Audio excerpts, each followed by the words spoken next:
Living Clean, Living Well is a presentation of the Canadian Centre for Abuse Awareness and is brought to you by Freedom from Addiction.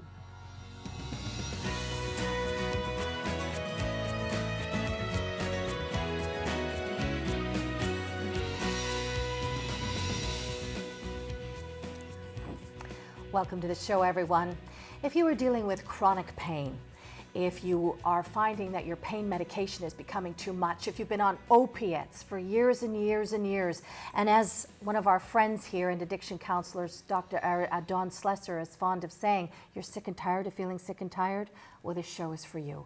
Welcome to Living Clean, Living Well, everyone. And tonight our guest from Freedom from Addiction, Dr. Kumar Gupta, who is the medical team leader. Welcome, Dr. Gupta. Thanks, Teresa. And Daniel Kahn is returning to the show. Daniel, great to see you. Hi again. Addictions counselor. Daniel is also working with Freedom from Addiction. So, gentlemen, we've been meaning to do this show for a while, and thank you so much for coming in to talk about it. We've been listening to you. You folks have called in so many times and let us know through various other ways, email and on Facebook, that pain management is really something that you would like to talk about, that you want to know about. But as always, we're always here for your general questions and inquiries. If you're struggling, if you need help, you don't have to be on topic. All you have to be is sincere. Give us a phone call and we would love to talk to you. Tonight our topic is pain management, prescription problems with people, trying to get off opiates and things like that. And Dr. Gupta has been doing some amazing work at Freedom from Addiction.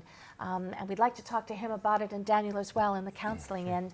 So Dr. Gupta, tell us a little bit about your work and how you got into addictions. Let's start off there. Well, when I went through medical school, I didn't realize that addiction would be my field. I never even thought that would be close to what I was doing. But I think I got interested in it because I saw how so many people got better, and how devastating the disease actually is, and how many lives it actually affects. So I slowly got more interested in it, and then I did my training in addiction almost over a decade ago. And my focus has been addiction, helping people recover from prescription opioid addiction or alcoholism, and be what it is. We have every sort of addiction at Freedom from Addiction, so. Yeah. But prescription opiates is a big one. Big one, absolutely. Big one. I want to get into the details of what the services are that you provide at Freedom from Addiction, because they've had a really good success rate. And I know there's a lot of people out there that are looking for answers. Before we go there, Daniel, I'd love if you could just share a little bit of your story, how you got into the area of addictions counseling. I'm in my own recovery as well. So that's what brought me to this sector. And I found that what I was doing in previous life just wasn't satisfying anymore. And I really wanted to support and help others, and went back to school, got my addictions counseling education, did some trauma education as well. I'm kind of biased towards trauma work, and loving what I do now. So I'm very happy to be helping others and helping myself at the same time. Awesome. Yeah. I'm curious as to why there is such a big prescription drug problem. Dr. Gupta, what are your thoughts on that? I think the problem lies in the fact that physicians aren't trained properly in treating pain. So when you go through medical school, you learn about the diseases, but there's not really a big emphasis on pain management. So I think what happens is when you're out there in the community and then you have a patient suddenly in a lot of pain, as physicians, we want to help people, right? We want to take away the pain. Yeah, you don't want to see anybody in pain. We don't want to see anyone in pain. But the problem is that we're not trained in how to stop the pain medication, or often we're not really aware of how addictive these pain medications are. So it's kind of a touch too, where the patient is needing pain medications, and then the physician is struggling to sort of figure out how much does he need and when should I stop. And then it becomes a little bit more complicated. So what happens is the patient now becomes physically dependent on the painkillers. The physician kind of feels stuck, and it's a lot easier sometimes for the doctor to maintain them on the pain medication than to say, you know what, we need to start getting off them, we need to start tapering off them. We're not trained in that. And I think that unless you're an addiction specialist, you have special training in pain medication, most physicians out there are just, we're there to help people. Yeah. And the problem is that we end up being the enabler. Physicians, God bless us as a profession, but we can be sometimes, unfortunately, the worst drug dealers. because we are prescribing prescription medications. It goes to the community. It becomes a huge problem, and we don't know when to stop. And in fact, the biggest drug addiction problem in Ontario right now, we have an epidemic of OxyContin addiction. We have an epidemic of fentanyl addiction. So, and it's coming from doctors. And it's not because doctors are trying to, deal with this, it's because we don't know when to stop. And patients are very good, if you're an addict, at getting the medications. So suddenly they're losing their fentanyl, they're losing their OxyContin. People don't lose their Ventolin puffers, people don't lose their aspirin, but somehow everyone's losing their OxyContin, we're replacing it, and we're sort of enabling that process, and then it becomes a huge problem. Daniel, I find a lot of people that call in, they're scared of the withdrawal. What are your thoughts? That's such a key part, and that's why we're lucky and fortunate to work from a medical perspective, a counseling perspective, an emotional perspective, all at the same time. Because it's really about, like you're saying, the person's being prescribed this for pain, and then they're on it, and they're maybe abusing it, and then as they start to taper off or come off it, either on their own or with a doctor, the pain is coming back. Yeah. These other pains are now starting to show up, and they don't know what to do with that. So if we can create an environment where a person is going through a change process in a more comfortable way, then the likelihood for them to continue to come off or go through some of the changes and gaining the ability to get to some of their goals, that's really what we're trying to accomplish from a different perspective. Yeah. So we're very lucky to have someone like yourself on our team to kind of look at it from a medical perspective with everything else that we're trying to do. I had a chance to go into Freedom from Addiction and take a tour, a marvelous facility. It was just great. And you and I sat down and we talked, and I understand that you have a specific protocol that you follow, and you've had good success, haven't you, Dr. Gupta? Yeah, I mean, What do you do? Like Daniel said, so it's frightening. So when patients are addicted to opiates, it's a physical dependency. It's a brain disease. Your brain changes. So it becomes a physical phenomena, and it's a very, very uncomfortable feeling to get off opiates. So we have a nice little protocol where we detoxify comfortably, and we believe in comfortable detoxes where people don't have to be in a lot of pain to get off their medications. And what we actually find is the biggest fear of people getting help is a fear of their pain coming back. Because the biggest reason why people get addicted is pain. It starts the process of getting, they get on it innocently, and they then become dependent on it, and it becomes a rapid cycle into full-blown addiction. And they all have one thing in common, all the patients. They're all nice, they're wonderful people, they grew up in nice households with good morals. Nobody entered our facility planning to become an addict. And what happened was they unfortunately had a pain syndrome that led them to a doctor, that got them introduced to an opiate, and unfortunately, it's OxyContin is typically what's prescribed, and it's what the doctor does not tell the patient is that is as addictive as heroin. And after even a week of using it, your brain starts becoming you become physically dependent. Not an addict, but you become dependent, and even getting off it after a week becomes uncomfortable because there's a withdrawal phenomenon as well as a physical and then a psychological dependency. Sure. You were mentioning how you detox comfortably. Yes. Are you doing that medically? We are doing that medications? medically with medications, and I won't get into the details of all the medications, but I would say, and Daniel, I think you've seen the clients that you're counseling, I think they're comfortable because if we're doing it and making them uncomfortable, they're not going to engage in counseling because the whole point is to detox them and then have them engage in counseling. Because that can be a dangerous process in itself, right? Absolutely. If it's not done properly. Absolutely. Yeah. So you've actually at Freedom from Addiction, they have these wonderful rooms that's the actual medical center. Yeah. And there's nurses there. There's 24 nurses. And you're there as well. Yeah. Wonderful. As a consultant. Well, it's good that we've had this chance to discuss it. We're going to take our first break here on Living Clean, Living Well. But when we come back, as I expected, we've got a lot of phone calls. So, folks, it looks like this show is away to the races. We're going to get to those phone calls right after this break. But if you have a question tonight about addiction, about substance abuse, and specifically pain management, pain medication, opiate addiction, these gentlemen are here to talk to you. So our first break, we'll be back with your calls right after this.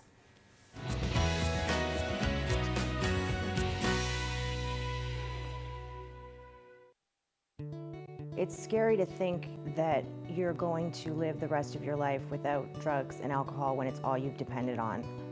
But there is hope. I knew I couldn't do it alone, and treatment allowed me the chance to ask for the help that I needed in order to believe that I could live a sober life. I got the help and support that I needed, and even now that I've left, I still have that support there.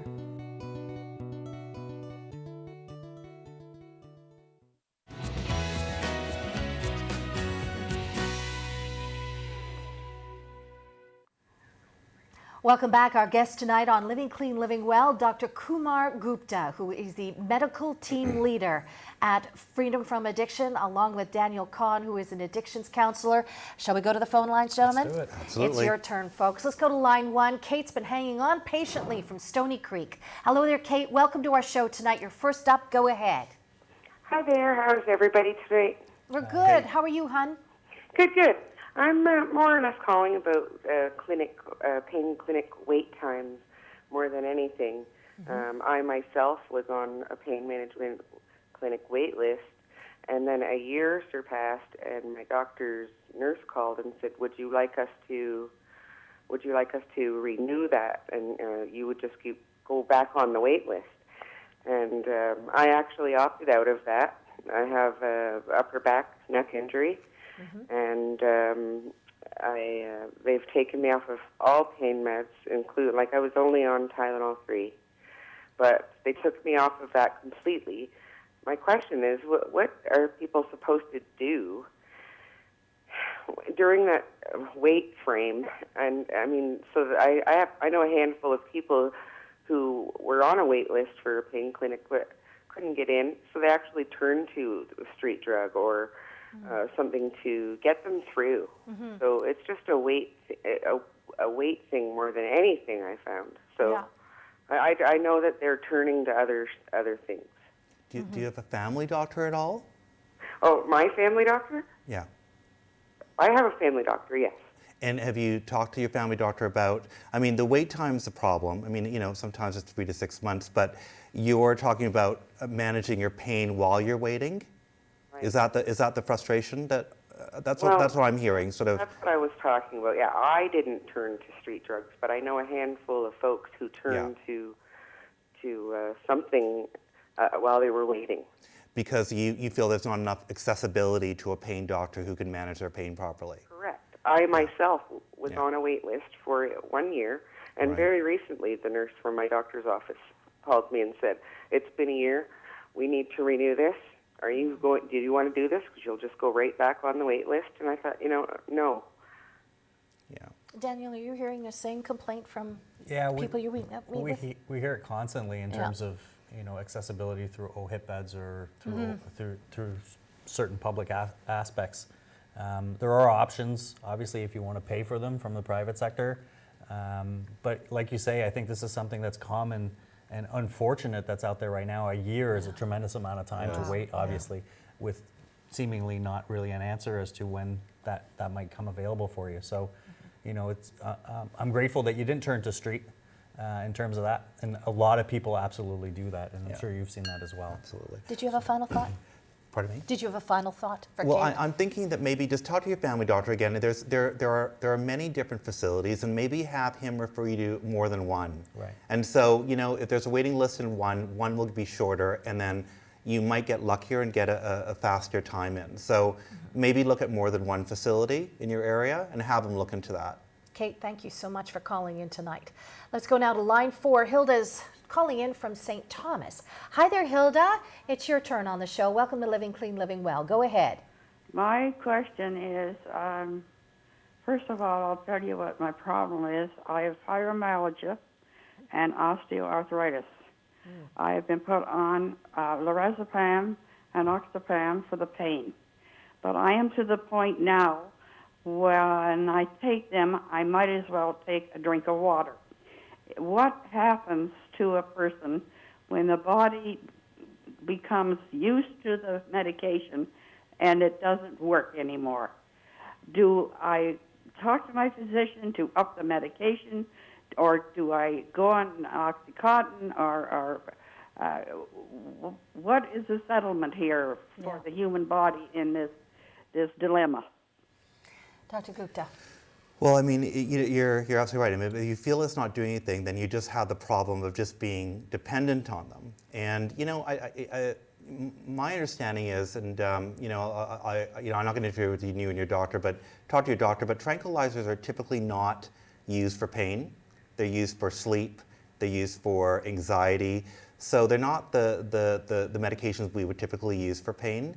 So you may want to talk to your doctor about maybe taking you off them slowly. The key is slowly. You've been on them for a while. And then sort of adding something while he takes you off it to something that you think may work. I mean, there's great medications out there that help pain. There's the anti-epileptics, like the gabapentins, the Lyrica. There's trigger point injections. There's a whole bunch of things they could do. But tranquilizers tend to just make people, once you're dependent on it, people actually feel better when they get off tranquilizers. They have more energy, they have more concentration, they feel better. High dose of tranquilizers can make people depressed. Fibromyalgia and depression go hand in hand. So you may want to talk to your doctor about sort of getting you tapered off that and getting onto something else while you're tapering off it. And Daniel, from a counselor's point of view, what would you have to say to Hilda? Yeah, I think the thing here that I'm hearing is really the tolerance that's happened internally, and I'm not exactly sure why you're on that medication, but the tolerance obviously is kicked into a point where I'm taking this and nothing's happening, which is typical with somebody who's using or abusing or being prescribed any type of medication. So not knowing exactly why you're on that medication, I'd just be careful in terms of self-prescribing at this point, saying I'm going to take more just because I'm concerned that it's not working. So I would definitely encourage you to go talk to your doctor or find a new one. Now we've got a lot of phone calls to get through, but I just want a quick comment from you, doctor, if I may. She's mentioning should I be on OxyContin or oxycodone? Your thoughts on that? It really is an individual thing. I mean, But that's an opiate. It's an opiate, and we're not saying not to get on an opiate. Yeah. That's not the message of the day. We're saying that you have to be careful. You have to be wary if you get an opiate for pain, and you should try other options first, because the problem with opiates is that you become dependent. And it's not a short-term solution for fibromyalgia. It's a long-term solution. And it really should be a solution of last resort. And it's still an option. So we're not here to say opiates are not helpful for some people. Fair enough. They are. Okay. Yeah. Well done. Thank you. Thank you, Hilda. Let's go now to line 2. Ron's been holding patiently from Hamilton this evening. Hi, Ron. You've got a question for Dr. Gupta and Daniel Kahn tonight? Well, I'd like to, but I really have some information for you all and for the community at large. Love to hear it. Ron, go ahead. Last week I heard some of the guests say that normally it's you have to wait 5 or 6 days in a detox, and then then you're kind of not do whatever you got to do from there. However, I found out, and I know from my own personal experience with them, the Hamilton Men's Withdrawal Management Center has gotten new funding, and they not just have the detox part of it, they also have a transitional part for men after they detox. They can keep 7 men there until they reach treatment. That's great. Excellent. Ron, say the name of the facility again, please. It's the Hamilton Men's Detox, Hamilton Men's Withdrawal Management Center. Yeah, I've heard of them. They're actually pretty good. Yeah. They're actually, they have a nice plan of action once you detox, right, Ron? Awesome. Yeah, they're run by St. Joseph's Hospital. Yeah. Ron, I've always said that this is a forum of sharing, and thank you very much. I bet you there's a lot of people out there tonight that are thanking you. Thanks for calling in. Let's go now to Ottawa. Line 3, Gord's calling in. Hi there, Gord. Go ahead. Have you got a question or a comment for us tonight? I have a question and a comment. Actually, I had a surgery 2 weeks ago, Monday, and when I left, I was given a prescription for Dilaudid. And as soon as I saw the name, I said, oh, why do you have to do that? Because I'm very, very leery and always have been of prescription medicine / abuse drugs. Okay. So what I did was I've been taking them, but lowering the amount that I'm taking from the prescription, and I got myself off it altogether. But in addition to that, I must say, with pain management, what I did was I knew I would have to raise my tolerance for the pain. But the good news is it's a surgery, and it will be over. Yeah. So. Dr. Gupta, just before we begin, can you tell people that may not know, including myself, Dilaudid? What is it? Well, Dilaudid is a powerful opiate, Okay. and it's indicated post-operatively. And you know, if all our patients were like Gord, we wouldn't have any patients in our facility. You know, Gord has taken himself off the medications responsibly, the way you should, and tapered himself down, and should be wary. Should be wary because you know there is some long-term side effects to these medications. So, Yeah. good for you, Gord. Yeah, Daniel, your thoughts on what Yeah. he had to say? No, I think you're bang on. I think it's great that there are people out there that are aware of these types of problems, and always get concerned when I hear somebody kind of managing their own medication volumes. But in this case, it's worked out great for him, and he was aware and educated himself in terms of what was going on. So it's perfect. Oh, thanks for Yeah. sharing tonight, Gord. Let's go now to Jason. He's calling in tonight from Oshawa. Hi, Jason. You're on line 5 tonight. Thank you so much for calling in. Go ahead. Hi there. How are you guys today? Good, thanks. I just want to touch base on the fear of the withdrawal. That's one of my major factors, I think, right now. I've had 5 surgeries and a fused arm ended in the end, and my main fear is the withdrawal and the sick. But I do want to get better. Yeah. But I know it takes time, and it's the fear factor of it with me. Jason just nailed a point that is sort of the most powerful feature that drives addiction is fear. I mean, you become dependent on it, and you just don't want the pain to come back. Right, Jason? That's where I'm at. You're worried about getting off it. You don't want the pain to come back. You're worried about worsening pain. And you know, in our experience, actually, what happens when people are on opiates is you lose a sense of where your pain's at. So what happens is you're not sure if it's withdrawal. Are you using your prescriptions regular? Are you taking street drugs? Or are you taking a prescription like opiate? Just a prescription opiate. Are you using it properly? Do you find yourself, you know, kind of overusing occasionally and, you know, kind of waiting to see the doctor? And afraid to use it early because I know if you take your medication early, you run out. Right. You could be stuck, and then you could be in a lot of. And then you get very sick with withdrawal. So you know, the key is what we find when we detox people off opiates is that, like what I was saying, is people lose a sense of where the pain is. They're not sure if they're in withdrawal pain, which is, you know, a body ache and worsening back pain, or is it the pain that you had that brought you onto opiates? And so what we find is when we detox people off opiates, they actually find their pain to get better, not worse. It's actually it's a paradoxical event that takes place. They actually feel better. You feel more energy. They actually find that once the withdrawal aches and pains which we treat are better, that their pain is much different. And it's, you know, quite a miracle. I mean, you can't do it on your own. You got to do it in a kind of either a supervised setting or with a good conversation with the doctor about a slow taper. The key is slow and gradual, you know, so you don't feel uncomfortable and you know what's going on. And, you know, my feeling is that you need to talk to your doctor about tapering you off and getting to where, Yeah. you know. From a counselor's point of view, Daniel, when you've got somebody that's sitting on the other side of the couch from you and said, I'm just so scared about what I'm going to go through, what do you tell them? You know, Jason, if I can, I don't know if you're still there or not, but I'm wondering if just talking about it is reducing the fear in itself. It does actually. Right. So that's really what I want to encourage you to do is have those conversations about what it is that you're feeling, which is this fear that you've talked about, and just talk it through. And as you've just suggested, talking about it even with us tonight or with people that you might know, family, friends, or whatever, can support you in terms of reducing some of that fear that you have in itself.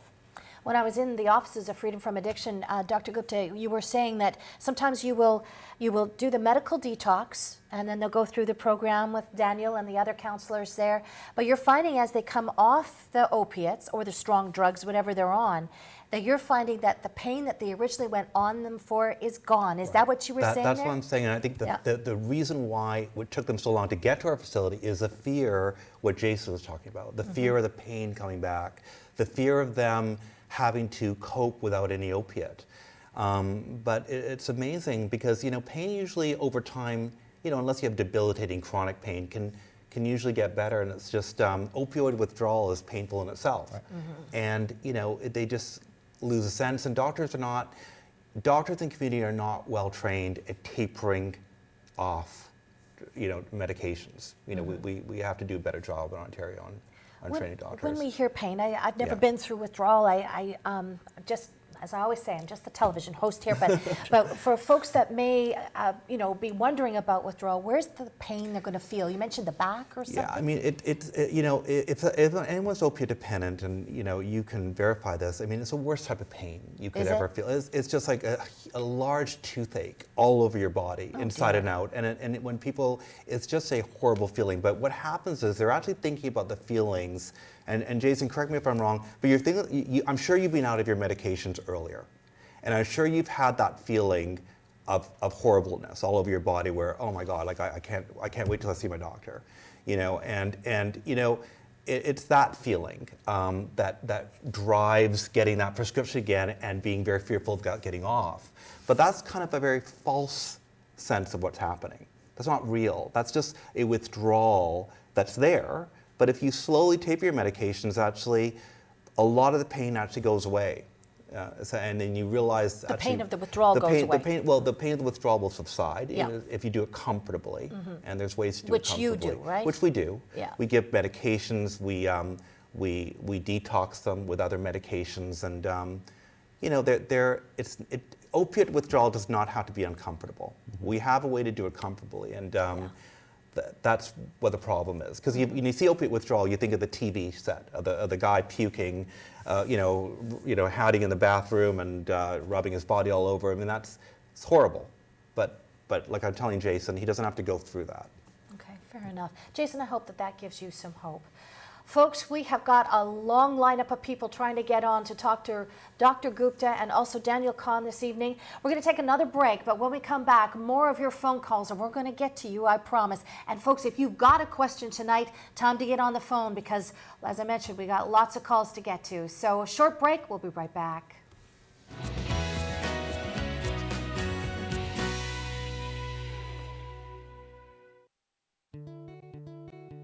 I've been through multiple treatment centers with my addiction, fighting it for the last 10 years, 17 detoxes, 3 different treatment centers.